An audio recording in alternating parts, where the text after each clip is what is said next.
काकू तुम्ही मला सांगा, स्वतःच्या घरात चोरी केली आहे यांनी, मग एक आई म्हणून तुम्हाला या सगळ्या गोष्टी बरोबर वाटतात?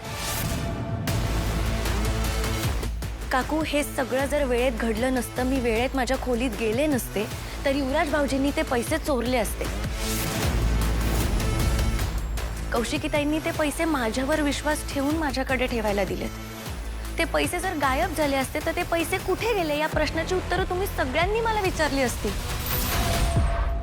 आणि तेव्हा तुम्ही माझी बाजू घेतली असती का अशी? मला माहितीये तुम्ही माझी बाजू नसती घेतली. काकू प्लीज, एक आई म्हणून आणि एक माणूस म्हणून ह्या अशा चुका पोटात घालू नका. कारण या चुकांचे जे काही परिणाम होतील ना, त्याचा सगळ्यात जास्त त्रास तुम्हाला होणार. ए तारिणी, आवाज खाली. आणि इथून पुढे माझ्याशी या आवाजात बोलायचं नाही.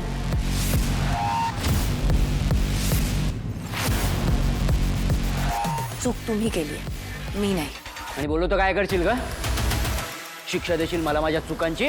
हो, या घरची मोठी सून म्हणून मी तुम्हाला तीच शिक्षा देणार आहे जी गुन्हेगारांना दिली जाते.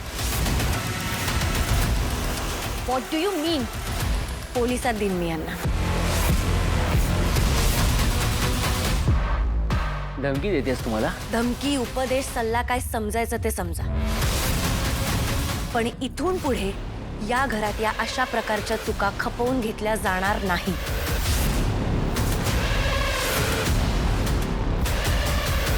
एकदा संधी देऊन जर पुन्हा तीच चूक घडत असेल ना, तर त्याची शिक्षा दिली जाईल.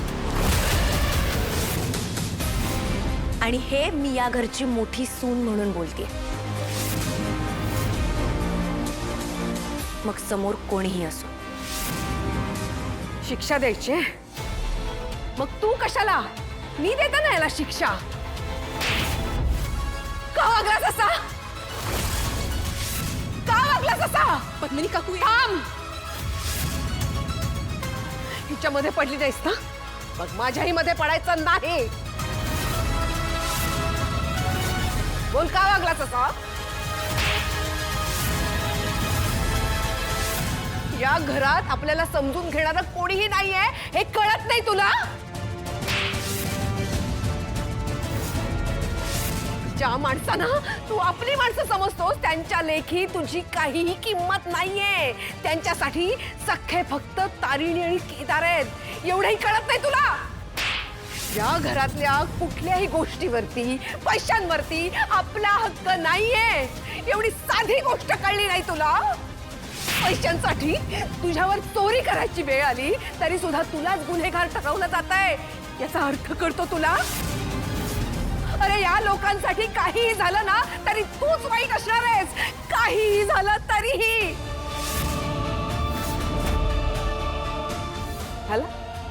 झालं समाधान? आता जल्लोष करा, सगळ्यांनी जल्लोष करा. माझ्या युवराजला पुन्हा एकदा अपमानित केलं यासाठी.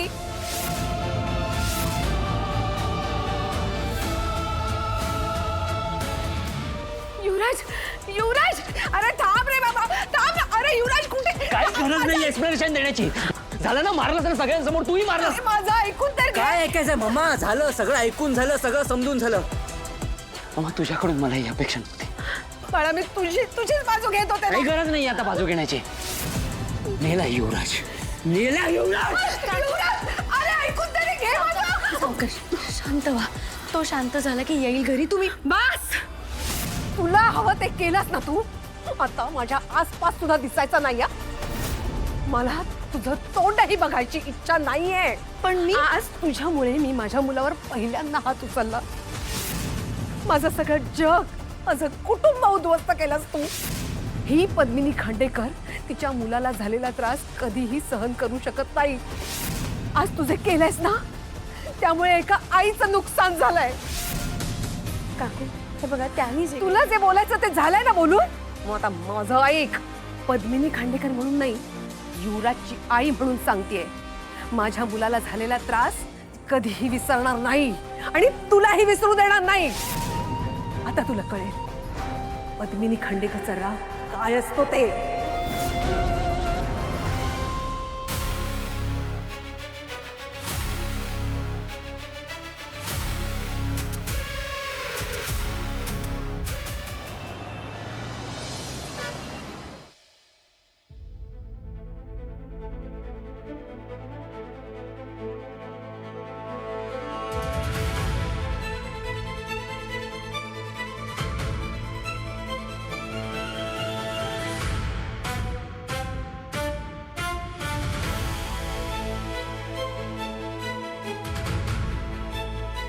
बॉस बॉस नको एवढा विचार करू. तो युवराज त्या लायकीचाही नाहीये. गुन्हेगार आपल्या समोर आहे, पण आपण त्याला पकडू शकत नाही आहोत. का इतकी हतबलताय? या परिस्थितीचा राग येतोय मला, आणि तो या परिस्थितीचा फायदा घेतोय. एक दिवस तो आपल्या ताब्यात असेल. तो आपल्या ताब्यात असेलच. एखादा माणूस जेव्हा बेलगाम होतो ना, त्यावेळेस त्याचा स्वैराचार वाढतो, पण आता नाही. आता त्याची चूकही दाखवली जाईल आणि त्याला शिक्षाही दिली जाईल. कारण गोष्ट जेव्हा कुटुंबाची असते ना, त्यावेळेस इतक्या सहजासहजी नाही सोडून देता येत.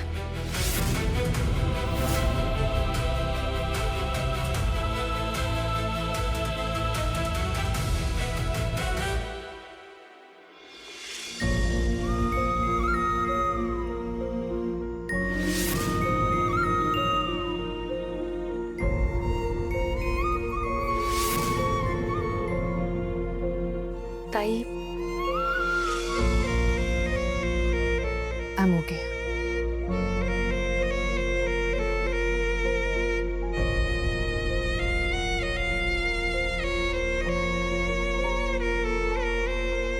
आपण कितीही खोटं बोलत असलो ना, तरी आपले डोळे नेहमी खरं बोलतात. युवराज माझ्यासाठी माझ्या पहिल्या बाळासारखा होता. मला आजही आठवतोय तो दिवस. जेव्हा त्याचा जन्म झाला ना, तेव्हा डॉक्टरांनी सगळ्यात आधी त्याला माझ्या हातात दिलं. ती भावना मी तुला शब्दातही नाही सांगू शकत. माझ्यातल्या मातृत्वाची जाणीव मला इरामुळे नाही, युवराजमुळे झाली. लहानपणी इतका गोड होता तो, कायम असायचा. त्याच्या येण्याने घरातलं वातावरण इतकं बदललं. इतका उत्साह होता, इतकं एन्थुसियाझम होतं. त्यांनी घरातल्या सगळ्यांना एकत्र बांधून ठेवलं होतं. त्याच्यामुळे आम्ही सगळे हसायला शिकलो, त्याच्याकडे बघून हसायला शिकलो, प्रेम करायला शिकलो. आणि नंतर इतका लळा लागला ना की मी त्याला कुठल्याच गोष्टीसाठी नाही नाही म्हणायचो. खूप हट्ट करायचा तो, पण आम्ही त्याचे सगळे हट्ट पुरवायचो, कधीच नाही म्हणालो नाही. आणि आता विचार करून असं वाटतं कदाचित ती चूक होती आमची. हो, कारण ही ती सगळ्यात मोठी चूक होती. युवराज असा होईल असं खरंच वाटलं नाही मला.